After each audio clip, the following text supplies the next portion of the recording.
Emek Hobi kanalından herkese merhaba. Kanalıma hoş geldiniz arkadaşlar. Bugün bu sevimli minnak kedileri çalışıyoruz. Yapılışı çok kolay. Sizlere bütün detaylarıyla anlatacağım. Arkadaşlar ben Kartopu, Lotus ve Alize Diva ile çalıştım. Bu ipler çok ince ve ayrıca 1,75 numara tığ kullandım. Ve göz olarak da arkadaşlar sanırım bu 3 ya da 4 milim olsa gerek. Çok önceleri almıştım ama 5 milimden küçük olduğu kesin. Eğer kalın bir iple çalışırsanız 5 numara 5 milim göz kullanabilirsiniz. Arkadaşlar bu kedi sola bakıyor. Bugün bu sola bakan kediyi çalışacağız. Bu da sağa bakıyor. Sağa bakan kedi ile sola bakan kedinin arasında arkadaşlar sadece buradaki işaretimizin yeri aynı oluyor. İşaretten sonra eksiltmeler bu tarafta oluyor. Bu tarafa bakarsa.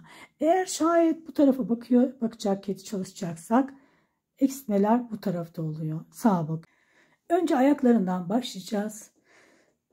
Sonra gövdeyle birleştireceğiz. Başı gövdeyle birlikte örüyoruz. En son kulakları ve kuyruğunu ayrı örüp dikeceğiz arkadaşlar.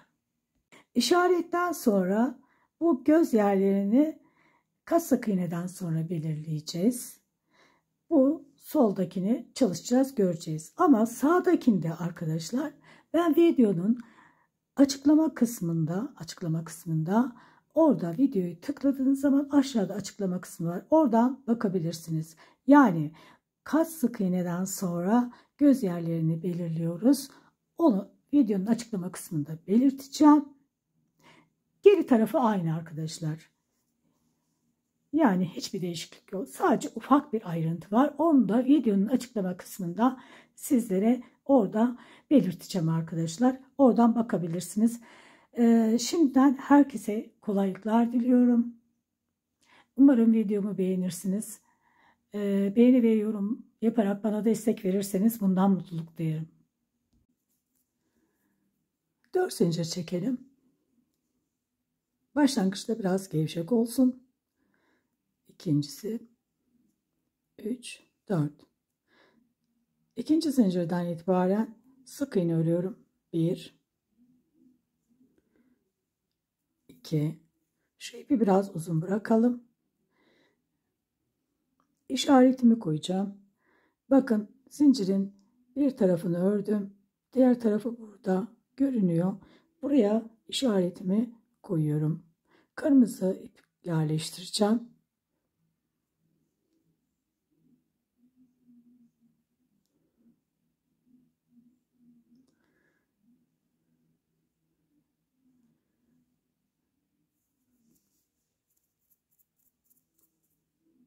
Sol arka ayak ve sol ön ayak kırmızı işaret koyuyoruz. Şimdi üçüncü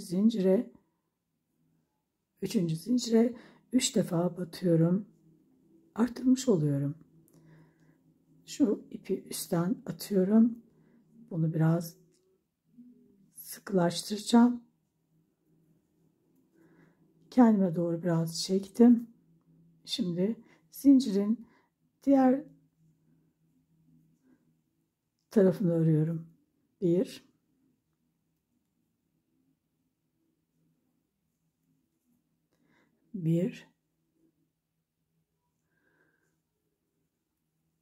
2. Bakın işareti koyduğum yer görünüyor. Orası 3.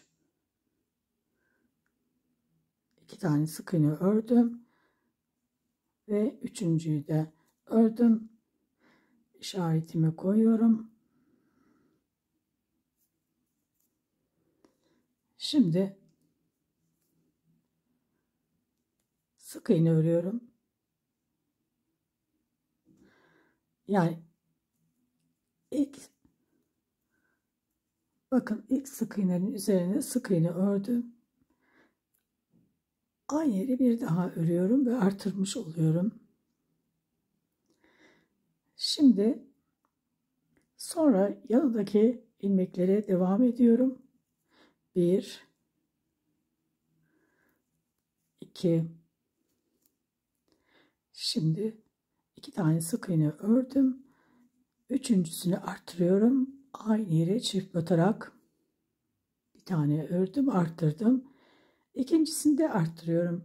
Yan yana arttırmış oluyorum ama şu alttaki ipi birazcık alttan yürütüp keseceğim. İkinci arttırmamı yaptım.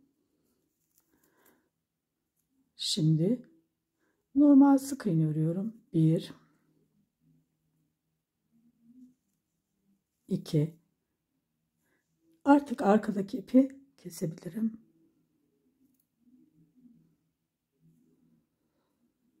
Ve son ilmeği de arttıracağım.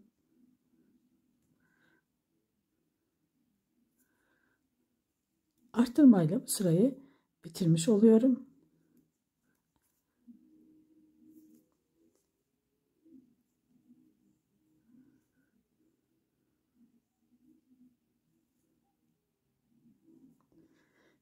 Şimdi bir sık iğne, 2 tane sık iğne, ikincisini ördüm. Şimdi eksiltme yapacağım. 4 tane peş peşe eksilteceğim. Bir tane eksilttim.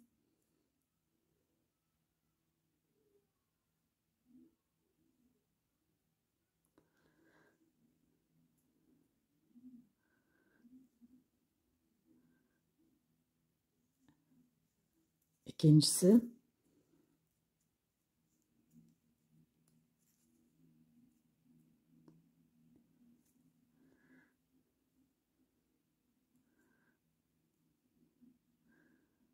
Bir tane atlayarak eksiltebilirim. Çünkü ilmekler birbirine çok yakın. Delik oluşmayacaktır. Şimdi bakın. Üçüncüsü. Dördüncüsünü bu şekilde eksiltelim.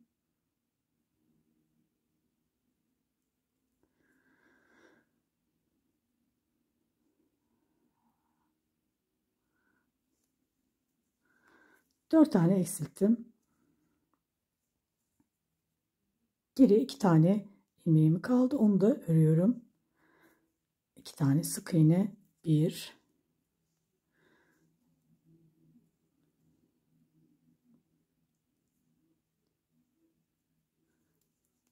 ikincisini ördüm. Şimdi bu sırayı bitirdim. Şimdi 2 tane sık iğne öreceğim. Bir tane ördüm. 1 2 3 tane sık iğne örüyorum, pardon. 3 tane sık iğne ördüm. Bir tane eksiltiyorum. Bir tane delik atlayarak eksiltiyorum. Burası değil, burası. Ve sıkıca ilmekleri birbirine yaklaştırarak örüyorum. Şimdi 3 tane sık iğne yapıyorum. 1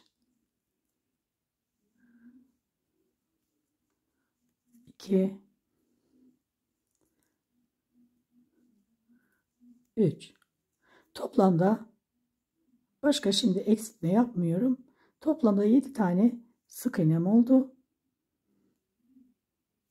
7 sık iğne 3 sıra örelim. Sonra görüşelim. 3 sıra 7 sık iğne ördüm. Şimdi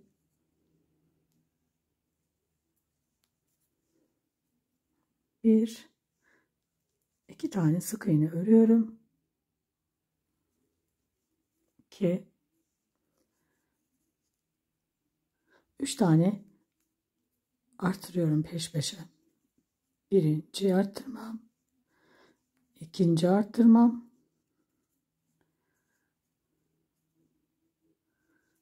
üçüncü arttırmam. Geriye 2 tane ilmek kalıyor. Buraya kadar örüyoruz. Sol ön ve sol arka ayak bu şekilde. Şimdi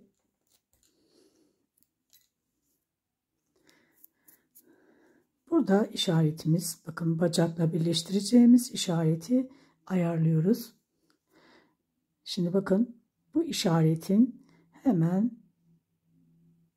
yanındaki işarete, yanındaki sık iğneye işaretimi yerleştiriyorum. Burası bacakla birleştireceğimiz yer. Burada ayarlıyoruz bunu. İçerisine de biraz elyaf koyuyoruz. Elyafı bu kısımdan çok sıkıştırarak koymayalım. Buraya kadar da koyalım. Sol arka ve sol ön ayak aynı şekilde örülüyor. Yani bundan 2 tane örelim. Sağ ön ve sağ arka bacakta diğer sol ön ve sol arka bacak gibi 8. sıraya kadar aynı şekilde örüyoruz. Yani 3 sıra 7 sık iğne ördüm. Bakın bu sağ ön ve sağ arka bacak. İkisi aynı şekilde örülüyor. Sol ön ve sol arka bacak da aynı şekilde örülüyor. Onlara kırmızı ip işaret koymuştuk. Buna da yeşil işaret koyuyoruz. Şimdi sadece arttırma yerleri değişiyor. Son sırasındayım. Yani son sırasına kadar aynı örüyoruz. Diğer bacaklar gibi örüyoruz. Son sırasında değişiklik yapıyoruz artış yerlerinde. Şimdi bakın işaretten sonra bir tane sık iğne ördüm. 1 2 3 4 sık iğneden sonra 3 tane peş peşe artış yapıyorum. Birinci artış, ikinci artış ve son arttırmamı yapıyorum. Son arttırmamı yaptım. Bir zincir. Şimdi bacakla birleştireceğimiz yeri ayarlıyoruz. 1 2 3 4. Dördüncü yere yeşil ipimi koyuyorum. Bacakla birleştireceğimiz yer burası. 1 2 3 4. Bakın dördüncü yere işaretimi koydum. Bundan da 2 tane yapıyoruz. Şimdi gövde yapacağız.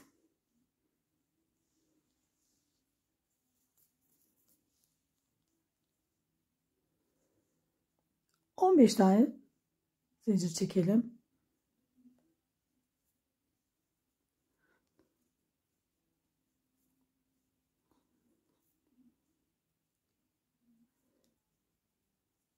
On 15 tane zincir çektim. İkinci zincirden itibaren 13 tane sık iğne öreceğiz. 2 3 4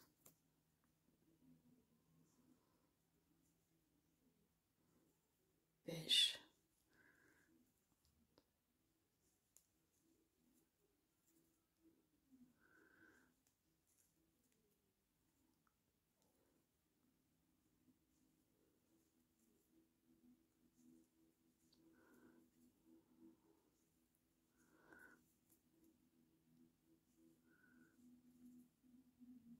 13 tane sık iğne ördüm. Şimdi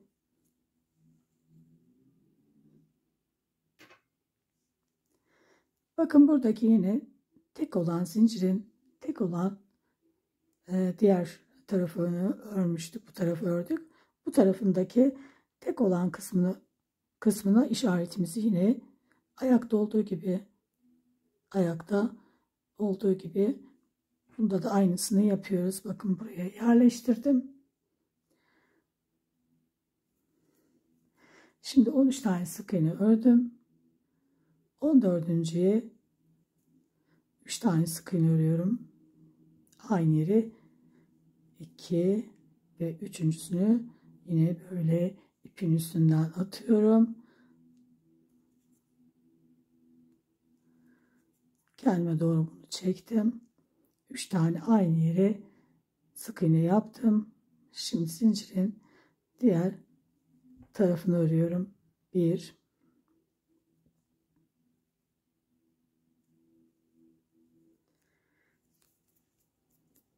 2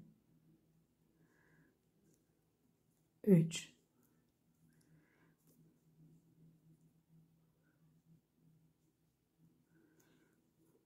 4 5 6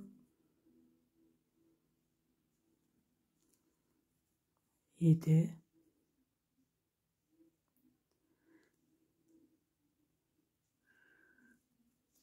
8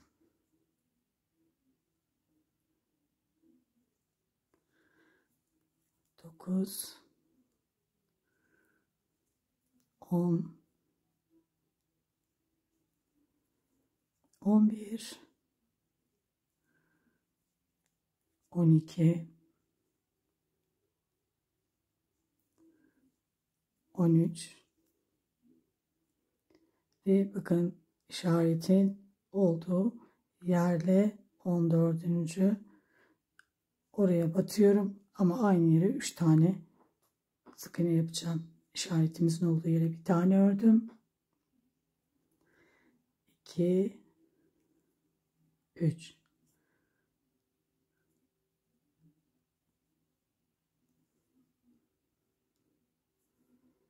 işaretimi koydum. Evet. Şimdi ilk sık iğneden başlıyorum örmeye.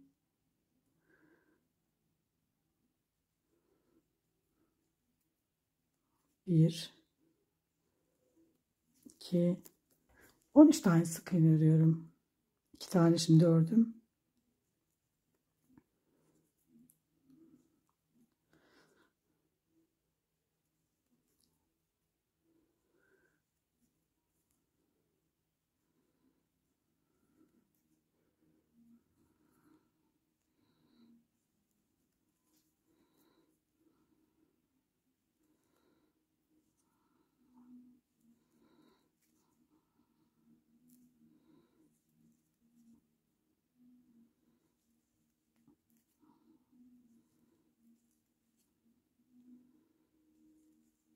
13 tane şimdi sık iğne ördüm. 13 tane.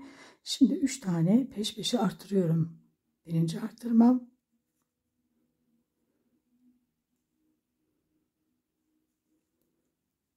İkincisi. Şu ipi biraz alttan yürütelim. 2 tane peş peşe artırdım. Şimdi üçüncüsünü artırıyorum. Yani 3 tane peş peşe arttırmış oldum. 13 tane sık iğne örüyorum. 2 tane ördüm bakın. 2 3 şu ipi biraz kesebilirim. 3 tane sık iğne ördüm. 4 5 6 7 8 9 10 11 12 13. Şimdi 3 tane peş peşe arttırıyorum. Birinci arttırmam.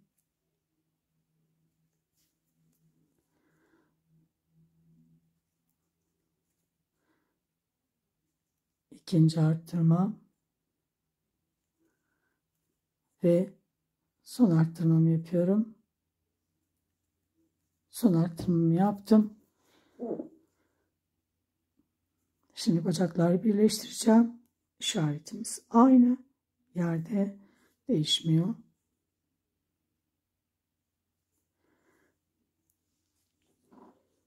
Şimdi bakın kırmızılarla çalışacağız. 2 tane kırmızımız, bitiş yerleri aynıydı. Yeşillerin de bitiş yerleri ikisinin aynıydı. Şimdi bakın işaretimizi kırmızıda buraya koymuştuk. Bize büyük bir kolaylık oluyor. Bu şekilde. Şimdi işaretin olduğu yerden birleştireceğim. Bakın tam işaretimizin olduğu yer ve ilk sık iğne ile bakın birleştiriyorum. Gövdedeki ilk sık iğne ile birleştirdim. Artık bu kırmızıya ihtiyacımız kalmadı. Onu çıkartabiliriz. Şimdi bir tane gövdeden, bir tane bacaktan aldım. Şimdi bir tane daha bacak ve gövde ve üçüncüsü bir bacak ve gövde. Bakın dikkatli birleştirelim. Karşılığı denk gelsin, aynı yere batmayın. Şimdi 3 tane bacak, 3 tane gövdeden alarak birleştirdim. Bakın bu işaretimiz, bu bitiş yeri dışarıda kalıyor. Şimdi ilk sık iğneden başlıyorum. 1 2 3 4 5 6 7 8 9 10 tane sık iğne ördüm. Şimdi ikinci kırmızıya geçiyorum. Yine işaretimin olduğu yere batıyorum. Bakın bu ipi çıkartıyorum. Bir tane bacaktan ve bir tane gövdeden alıyorum.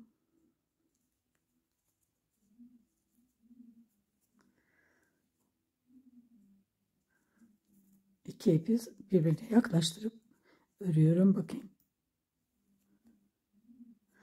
Bir tane ördüm. Bir bacak, bir gövde. Şimdi bir bacak, bir gövde ve bir bacak, bir gövde. 3 tane. 3 bacaktan, 3 gövdeden alarak birleştirdim burayı da. Şimdi 3 tane sık iğne örüyorum gövdeden. 1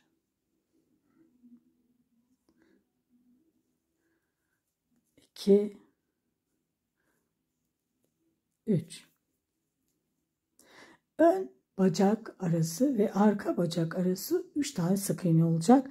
Bu yanlarda arkadaşlar 10 sık iğne olacak. 10 burası, 10 burası. Şimdi 3 tane ördüm. Şimdi yeşillere geldim. Sıra yeşilin işaretinin olduğu yerden birleştiriyorum. Bakın bu ipi çıkartıyorum. Şimdi bir tane bacaktan, bir tane gövdeden alıyorum. Burada birleştirirken dikkat edin, aynı yere batmayın. Bir tane bakın gövde, bir tane bacaktan aldım. Şimdi birincisi yine 3 kez olacak. İkincisi ve üçüncüsü. Şimdi burada da bakın işaretimizin, yani bu bacaktan sonra, bitiş yerinden sonra bir tane sık iğne dışarıda kalıyor. Oraya dikkat edin. Doğru gidiyoruz demektir. Bakın bir tane sık iğne dışarıda kaldı ve işaret ipi burada. Şimdi 10 tane sık iğne örelim. 1 2 3 4 5 6 7 8 9 10. Son bacak bu. Yine işaretimizin olduğu yerden batıyoruz. Bakın büyük bir kolaylık. Hemen onu çıkartıyorum. Ve bir bacaktan bir gövdeden alıyorum. Bir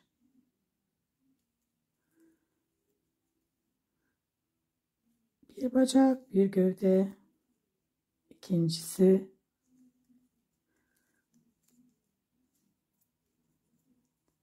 ve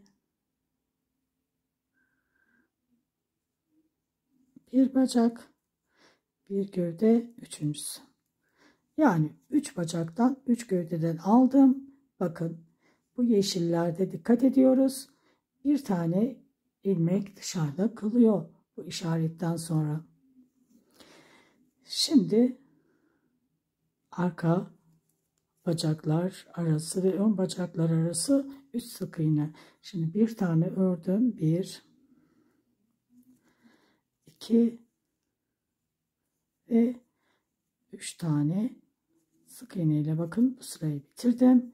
Şimdi artık bakın artık bacaklardan örüyorum. Şimdi sıra bacağa geldi. Bakın burada burası birleşmiş olan yerlerden değil. Dikkat edin, buradaki ilmek artık kullanılmış. Bacakla bu gövde birleşmiş ve buradaki bacaktaki ilk sık iğneye batıyorum. 1 2 3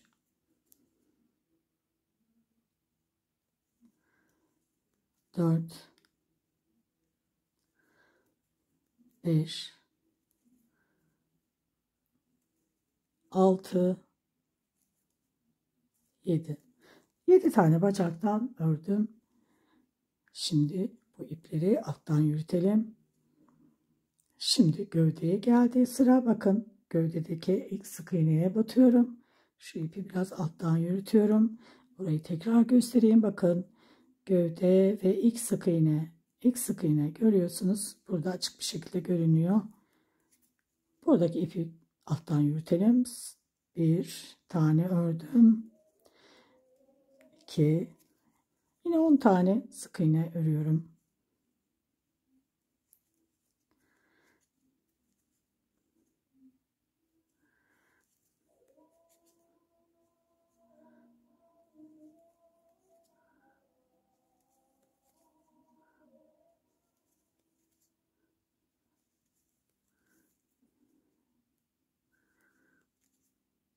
Onuncuyu ördüm. Bakın 10 tane sık iğne ördüm. Şimdi yine bacaktan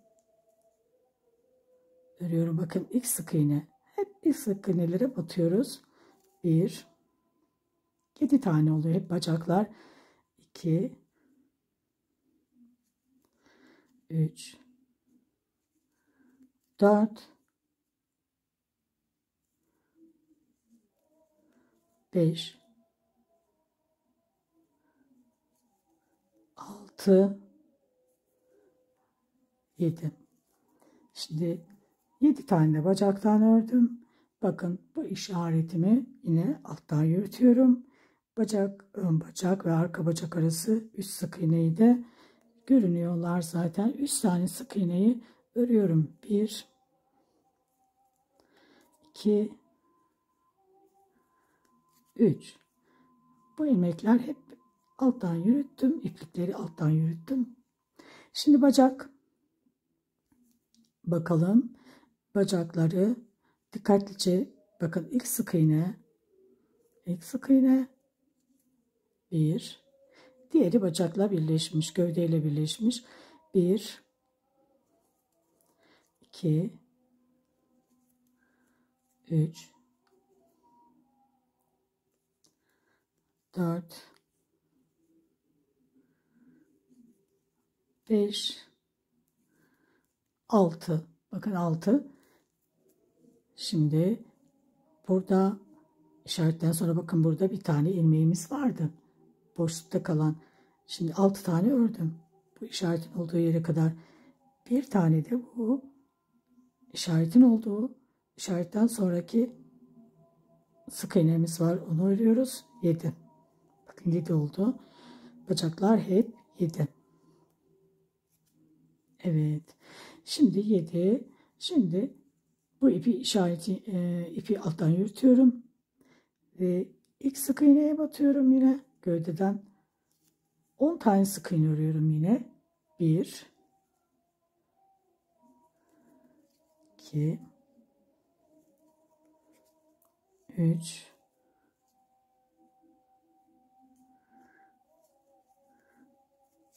4 5 6 7 8 9 10. Şimdi bu bacağımız kaldı. Bakın ilk sık iğneye batıyorum. Gövdeyle birleşmiş olan yer değil. Buralara çok dikkat edin. İlk sık iğnemiz bakın görünüyor. Doğru gittiğinizi bacakların 7 tane ilmek olduğundan anlayın arkadaşlar. 1 2 3 4 5 6 bakın 6 bir tane de bakın bu bitişeninden sonra bir sık iğnemiz var. 7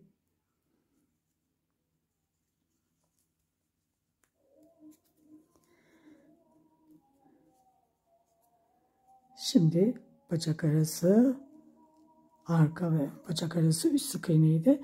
Şimdi üst sık iğneyle bitiriyorum. 1 2 şu ipleri alttan yürütüyorum ve 3 işaretimi koyuyorum yine.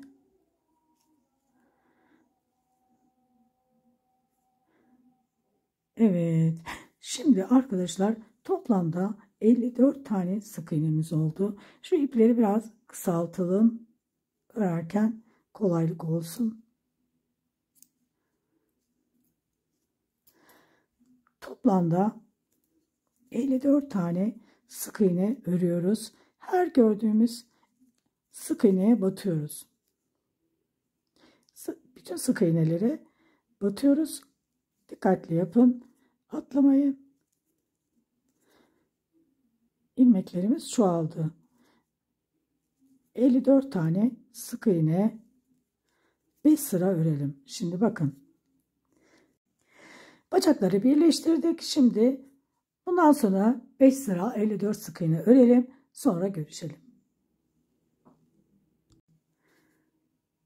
5 sıra 54 sık iğne ördüm. Şimdi eksiltmeye yapacağım. Bir tane eksilttim. Bir sık iğne. Bir tane eksilttim. Bir sık iğne. Bir tane eksilttim. Toplamda 3 tane eksiltmiş oldum. Şimdi 10 tane sık iğne örüyorum.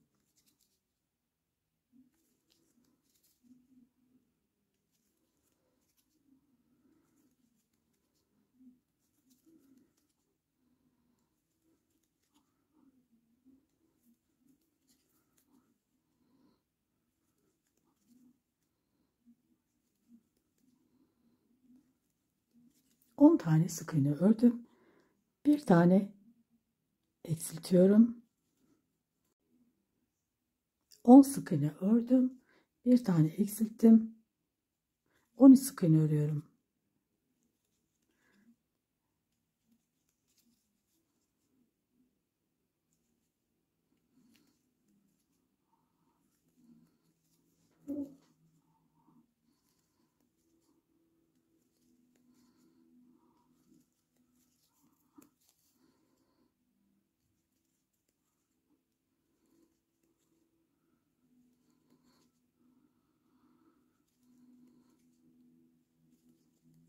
On üç tane sık iğne ördüm.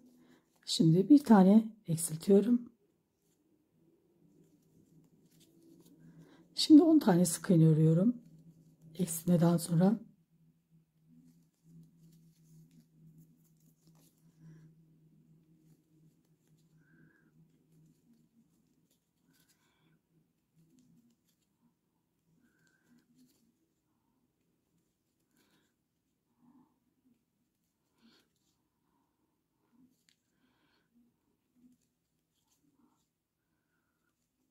On tane sık iğne ördüm.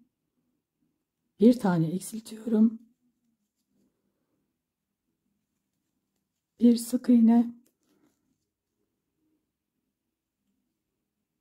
Bir eksiltme. Bir sık iğne. Bir tane eksiltme. Bir tane sık iğne ile bu sırayı bitiriyorum.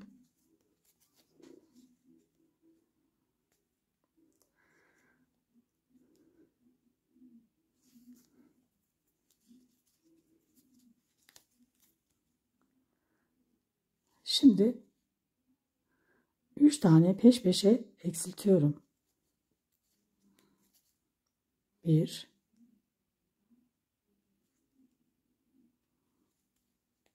2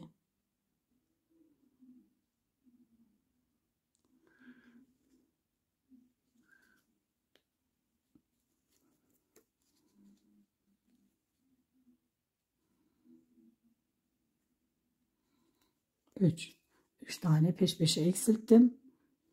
Şimdi 8 tane sık iğne. 1 tane yaptım. 2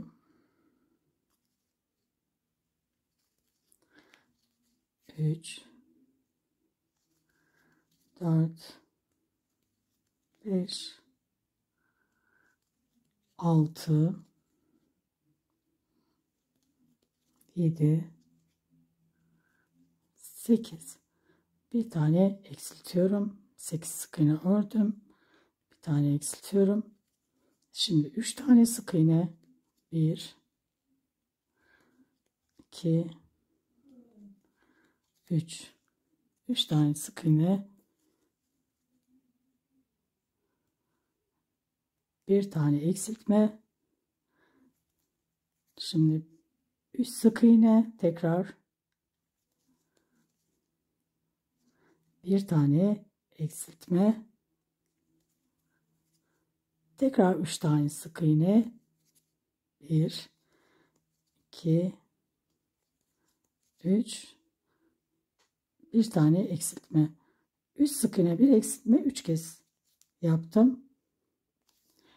Şimdi 8 sık iğne.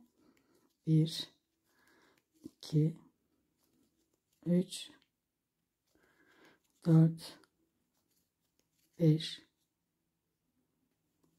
6 7 8 sık iğne, bir eksiltme.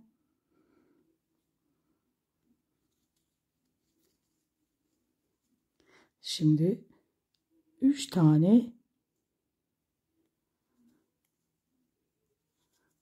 8 sık iğne, bir eksiltme yaptım. Bakın 8 sık iğne, bir eksiltme. İkincisi ve üçüncüsü. 8 sık iğneden sonra 3 tane peş peşe eksilttim. Ve bir tane sık iğne ile bu sırayı da bitirdim. Evet. Şimdi son eksiltmeleri yapıyorum.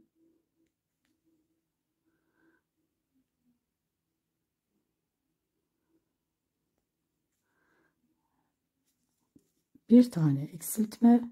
Bakın bir tane eksilttim. Bir tane daha eksiltiyorum. Peş peşe 2 tane eksiltmiş oldum. Evet. Şimdi 7 tane sık iğne örüyorum. 1 2 3 4 5 6, 7. 7 tane sık iğneden sonra bir tane eksiltiyorum. Şimdi eksiltmeden sonra sayalım. 1, 2, 3, 4, 5, 6, 7, 8, 9, 10. Şurası. Buraya işaretimizi koyalım.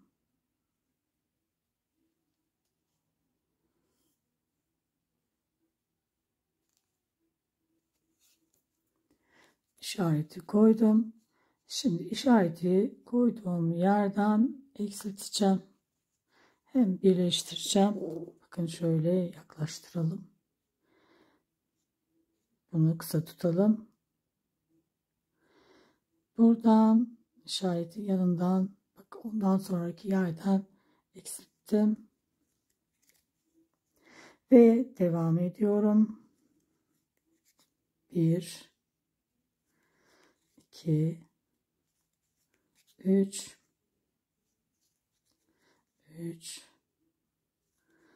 4, 5,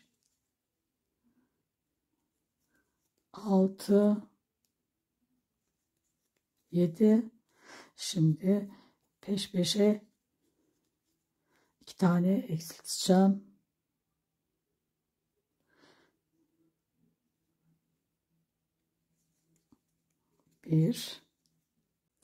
1 tane eksilttim.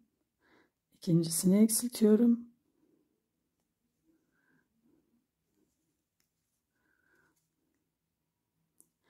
Ve bir tane sık iğne ile bu sırayı da bitiriyorum. Bakın artık gövde bitti arkadaşlar. Şimdi ipi biraz uzun koparalım.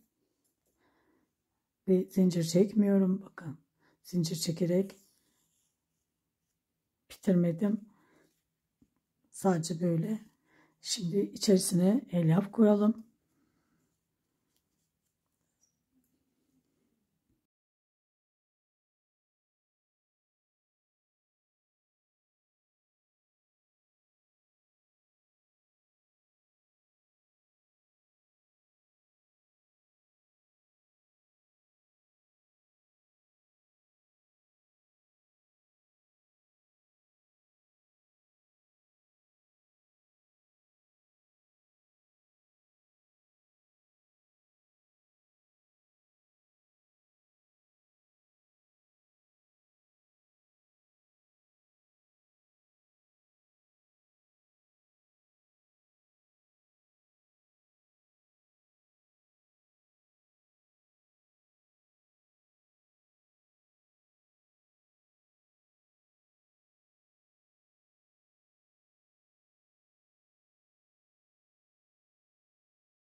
Şimdi bu işaretimizin olduğu yerden boynu öreceğiz. Böyle arka taraftan battım. Yani işaretin olduğu yerden battım. Bu ipi arkaya atıyorum. Bir tane zincir çektim.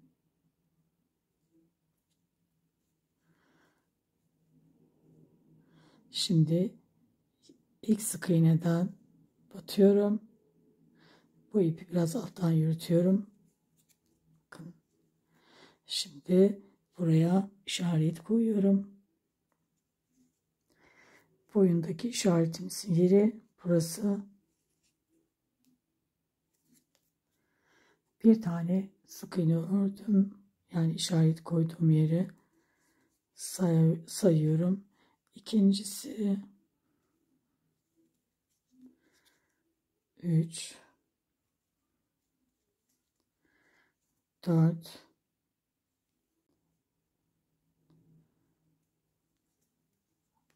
5. Şu ipi kesebilirim.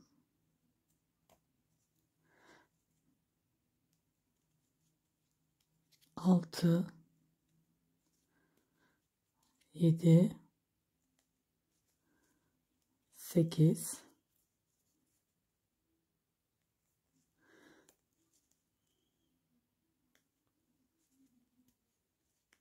9. Şimdi işaretimizin olduğu yeri yerle birleştirelim.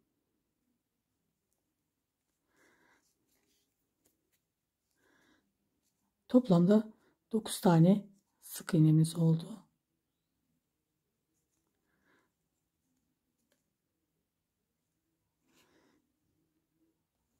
İnce bir tığ yardımıyla orayı birleştirelim. Şöyle.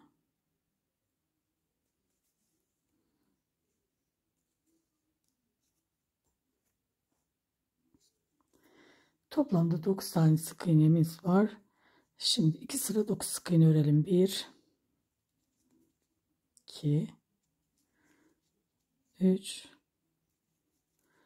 4 5 6 7 8 9. Bir sıra daha örelim.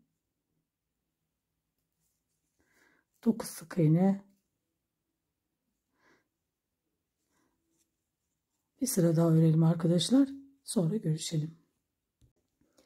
Şimdi bakın ip takarak birleştirdiğimiz yer birinci sıra. Sonra ondan sonra 2 sıra daha ördüm. Toplamda 3 sıra oldu. 3 sıra 9 sık iğne ördüm. Burada biraz elyaf koyuyoruz boynuna.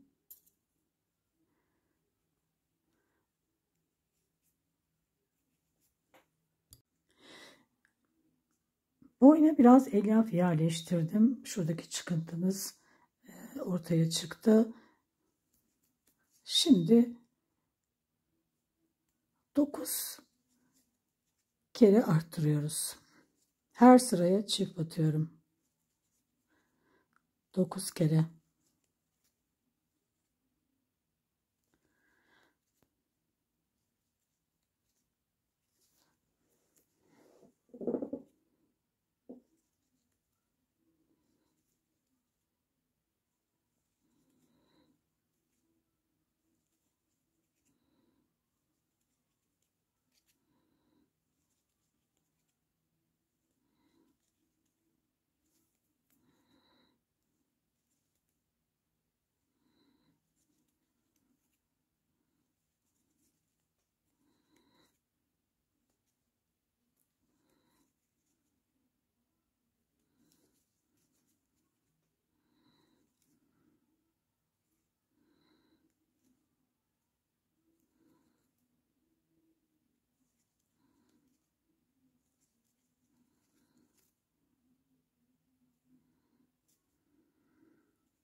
Dokuz kere arttırdım. Şimdi bu sırayı bir sık iğne bir arttırma. 9 kez. Sıra sonuna kadar 9 kez bir sık iğne bir arttırma. 9 sık iğne bir arttırma 9 kez yaptım. Şimdi 2 sık iğne bir arttırma. Bu son arttırmamız. 2 sık iğne, bir arttırma. Yine sıra sonuna kadar 9 kez 2 sık iğne bir arttırma şeklinde örelim. 2 sık iğne bir arttırma, 9 kez sıra sonuna kadar ördüm. Toplamda 36 tane sık iğnemiz oldu. 36 sık iğne 3 sıra örelim, sonra görüşelim. 3 sıra 36 sık iğne ördüm. Şimdi kedimin kafasının yönü sola bakacak şekilde yapacağım. Şimdi 3 sıra 36 sık iğne ördükten sonra hemen işaretin yanından 4 tane peş peşe eksiltme yapıyorum. Birinci eksiltmem, ikincisi, üçüncüsü, dördüncüsü. Şimdi 3 tane sık iğne örüyorum. 1, 2, 3. Şimdi yine 4 tane eksiltme yapıyorum peş peşe. 1, 2,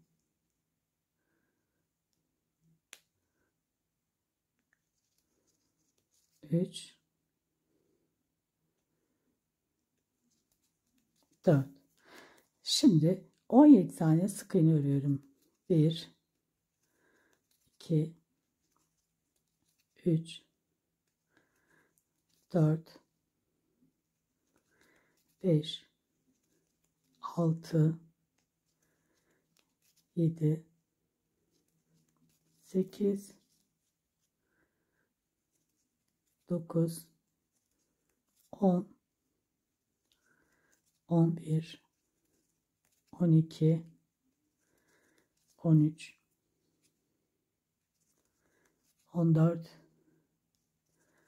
15, 16, 17. Şimdi kedimin yönü bu tarafa bakıyor. Yani sola. Bu taraf dediğim sola.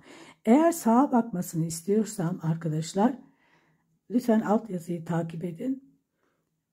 17 tane sık iğne örüyorum. Yani eksiltme yapmadan, bakın eksiltme yapmadan, yani 3 sıra 36 sık iğne ördükten sonra eksiltme yapmadan 17 tane sık iğne örüyorum.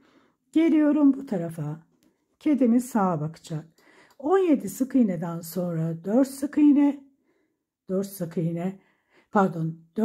eksiltme, 3 sık iğne, 4 eksiltme ile bitiriyorum. Kedimin yönü sağa bakmış oluyor. Sonra diğer taraflarını, yani bitiş yerine kadar, artık bitiş noktasına kadar aynı şekilde yapıyorum.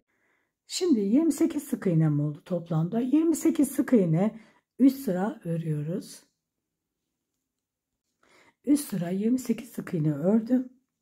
Şimdi bu sırada 2 sık iğne, 1 eksiltme. Sıra sonuna kadar 7 kez. Şimdi 1 sık iğne, 1 eksiltme, 7 kez. 1 sık iğne, 1 eksiltme.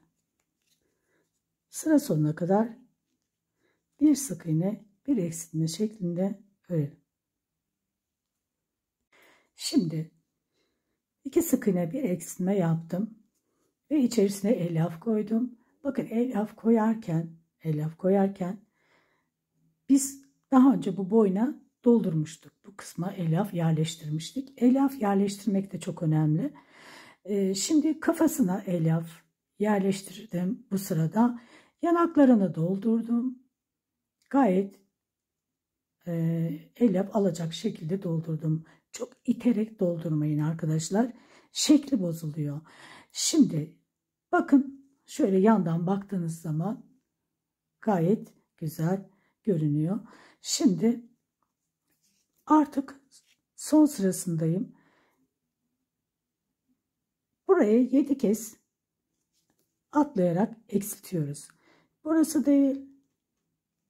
Burası.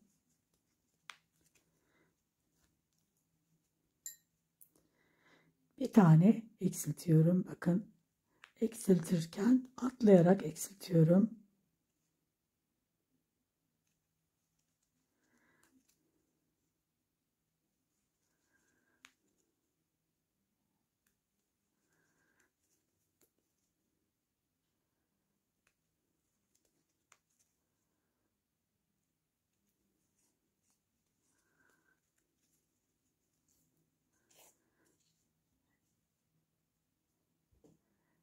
Şimdi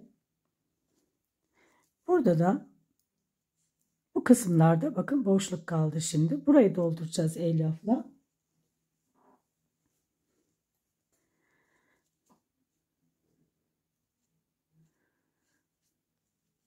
Yani alın kısmı.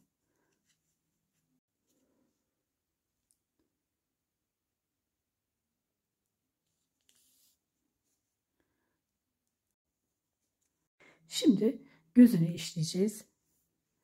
Normal amigurumi ipiyle bakın. Arkadan herhangi bir yerden batalım.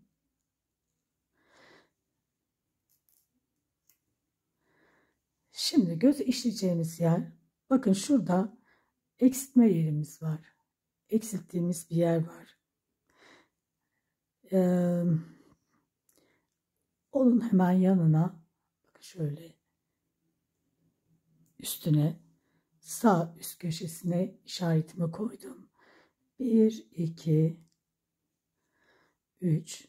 Üçüncüye de böyle işaret koydum.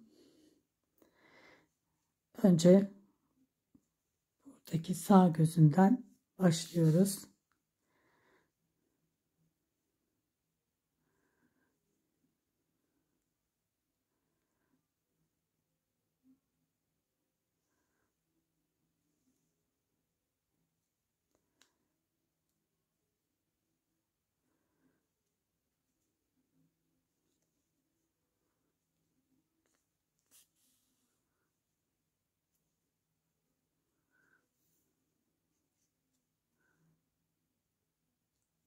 Battığımız yere tekrar batıyorum. Bakın, yani ipi böyle alarak bakın alttan. Şimdi bu gözü de böyle elimle tutuyorum. Bakın böyle.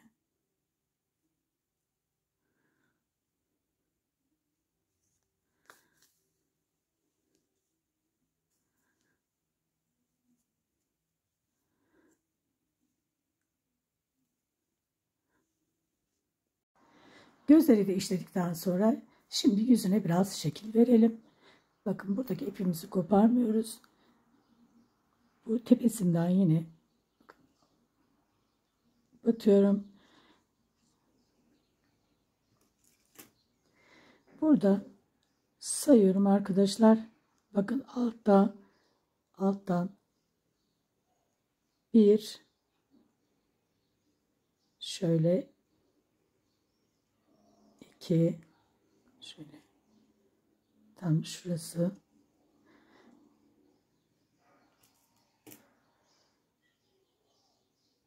Altta arada bir tane sık iğne olacak şekilde. Tekrar bakın, şu artırmadan başlıyorum. Artırma yapmıştık. İlk artırmamız. Sonra ikincisinin üstünden böyle oradan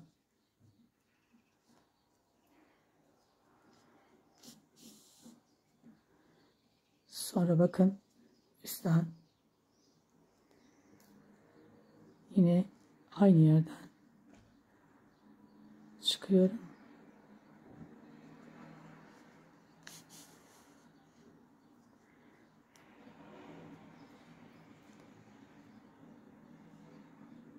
Şekil vermiş oldum. Şimdi bu kadar.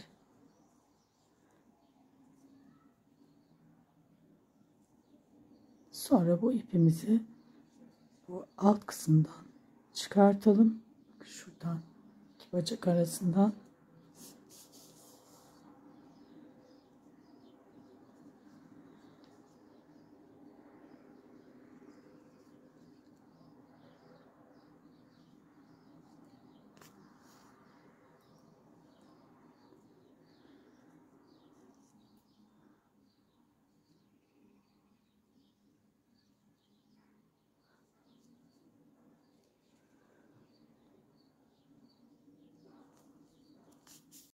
Şimdi burun işliyoruz.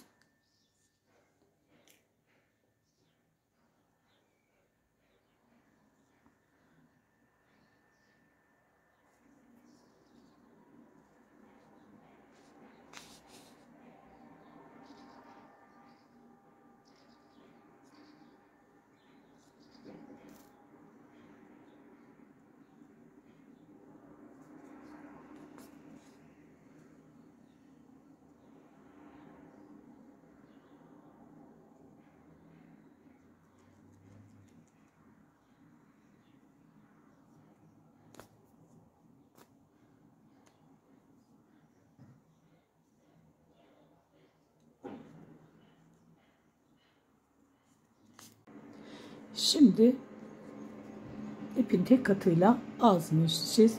Bakın burunu işledim. Bunu böyle çekiyorum. Bağlayıp içerisine yerleştiriyorum. Şimdi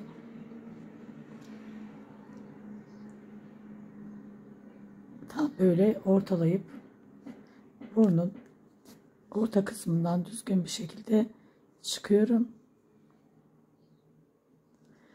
Şöyle ayarlıyorum.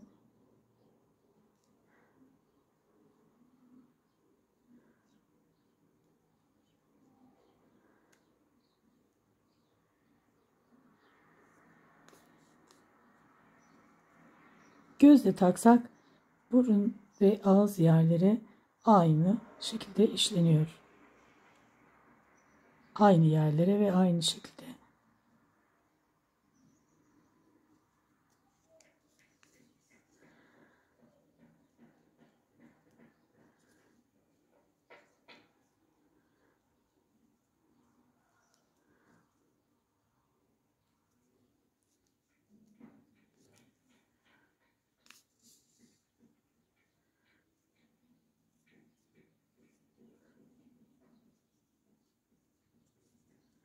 Bunu da bağlayıp içerisine yerleştiriyoruz. 36 sık iğne 3 sıra ördükten sonra yine eksiltmeler yapacağım ve kedimin kafası yine sola bakacak şekilde yapacaksam yine solda eksiltmeler yapacağım ve sağa bakacak şekilde yapacaksam sağda eksiltmeler yapacağım. Yine aynı şekilde arkadaşlar. Şimdi bu sefer vidalı göz takacağım ve takma yerlerini belirleyeceğiz ve kafamız sola bakacak şekilde öreceğiz. Şimdi eksiltme yapıyorum. 4 tane eksiltiyorum bu bitiş yerinden itibaren. İkincisi, üçüncüsü, dördüncüsü. 3 tane sık iğne yapıyorum. 1, 2, 3. Şimdi 4 tane eksiltiyorum. 1, 2,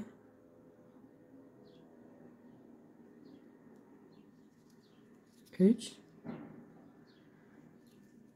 4. Şimdi 17 tane sık iğne öreceğim. Sıra sonuna kadar 17 tane sık iğne örüyoruz. Ve göz yerlerini şimdi belirleyeceğiz. Eğer ki gözümüz vidalı gözleri bu tarafa takacaksak 17 tane sık iğne ve 4 tane eksiltme, 3 sık iğne, 4 eksiltme ile bitireceğiz. Geri tarafı aynı şekilde oluyor.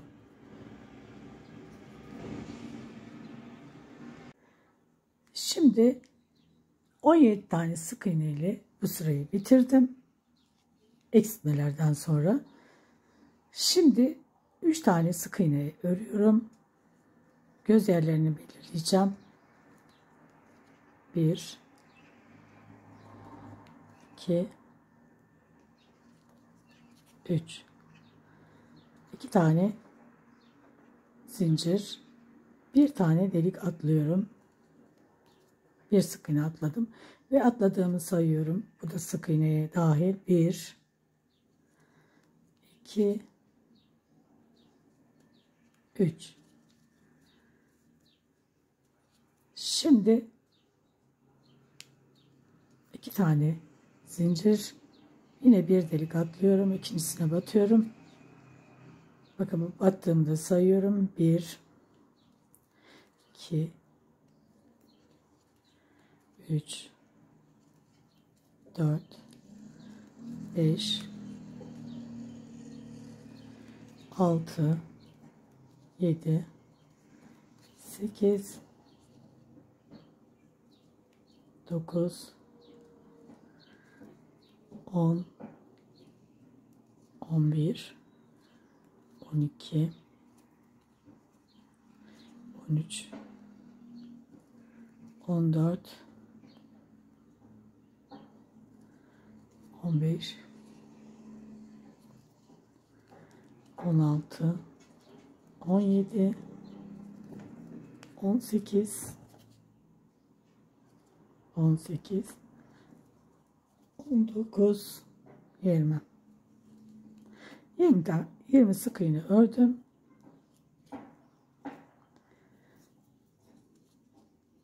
Şimdi 1 2 3 tane sık iğne örüyorum. Boşluğa batıyorum. Sonra bakın onun yanındaki sık iğneye batıyorum. 1 2 3 boşluğa bir tane batıyorum ve onun yanındaki sık iğneye batarak sıra sonuna kadar örüyorum.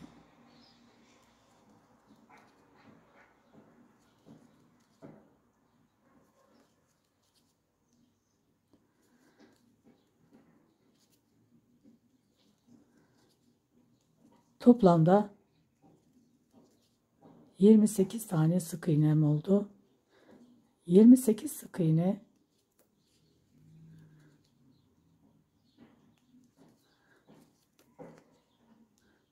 bu sırayla birlikte 4 sıra olacak arkadaşlar.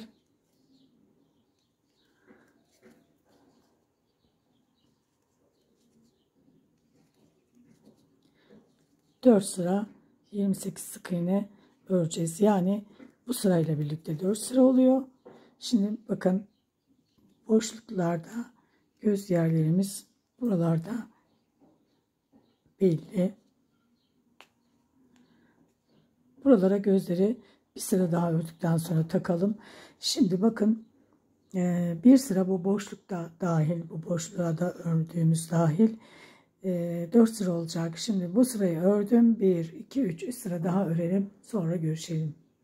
Şimdi 4 sıra 28 sık iğne ördükten sonra 2 sık iğne bir eksiltme 7 kez, 1 sık iğne bir eksiltme, sonra 7 kez eksiltiyorum. Daha öncekinde olduğu gibi göz işleme yaptığımız kafada olduğu gibi eksiltmeler yine aynı şekilde örülüyor. Bir değişiklik yok. Sonra bu kafanın üstünden büzdükten sonra ipimizi uzunca kesiyoruz ve burada yüz şekillendirmeyi yapıyoruz. Aynı şekilde yapıyoruz. Şimdi kulaklarını öreceğiz. Sihirli halkanın içerisine 1 2 tane zincir çektim. Yarım trabzan örüyorum. 1 2 3 tane zincir.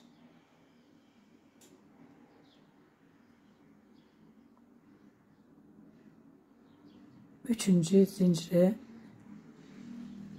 sık iğne yapıyorum.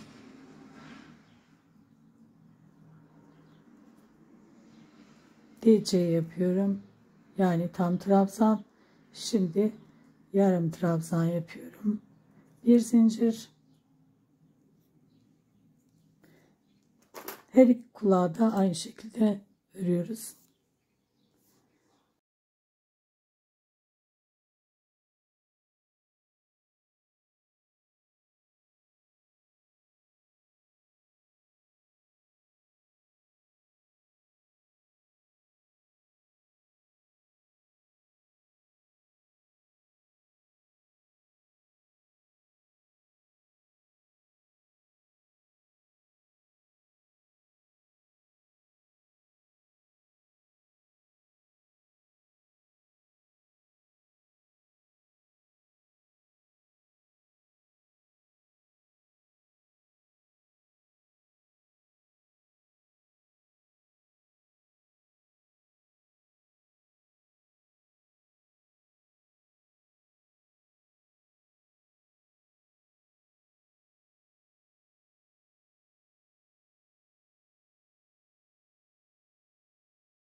Şimdi kuyruğunu öreceğiz. Biraz uzunca bir ip bırakıyorum. 3 tane zincir çekiyorum. 2 3. Sonra tığın üzerine ipi atıyorum. Bakın 17 tane öreceğim.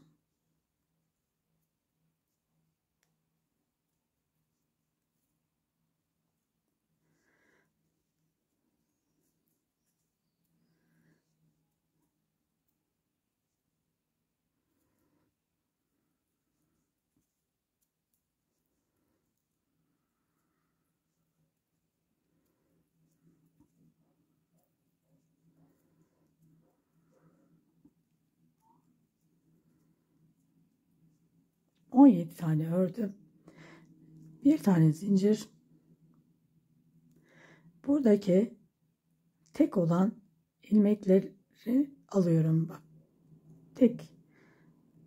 Şimdi ilmek kaydırıyorum.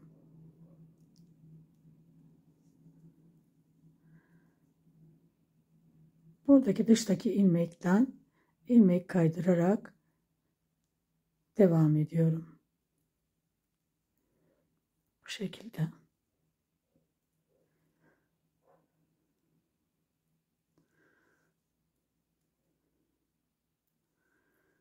Buraya kadar örelim.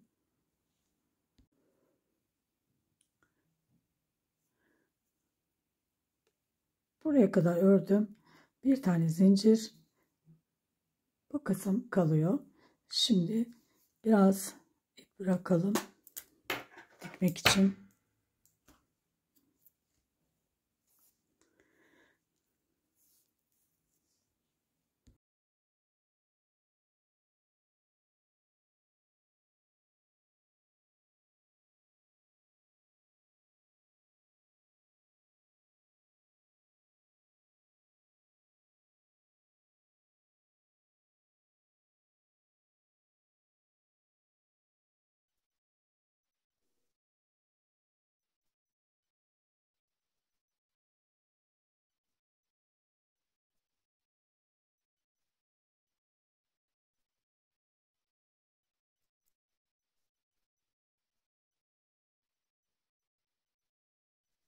Bu kadar arkadaşlar videomuz. Bu kadar arkadaşlar, bir videonun daha sonuna geldik. Sonraki videolarda görüşmek üzere. Hoşça kalın. Allah'a emanet olun.